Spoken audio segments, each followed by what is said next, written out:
So here's some of my stars. These are mostly tiger's tail. Got some big ones here. And then got a bunch actually. Again, some big ones here. These are odds and ends. And then we get into the color. These are not screen cut, these are cut stars.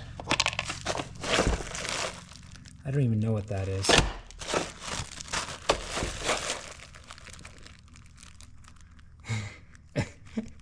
I can't read it. Black and purple, whatever that means. I think it's purple.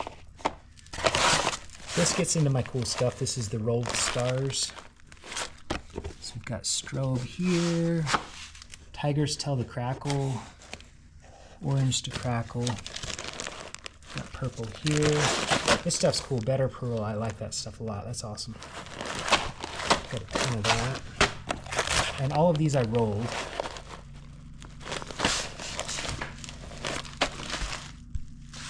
Rolled that in this stuff.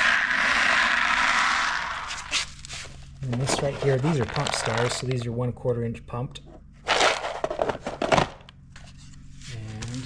what do I have here? Green. So this is green, a 3-second burn. I still need to prime them. I leave them unprimed because then I can roll another color over it if I want to make it a bigger, longer burning transition from one color to another star. More green here.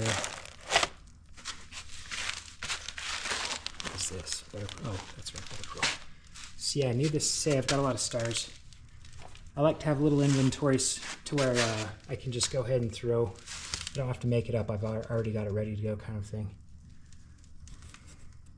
And I like these things. I organize my stars with this, although I need to go through and better organize it.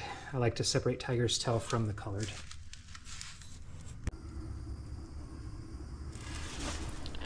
Nice. I'm good at the fire. Yeah, other than you almost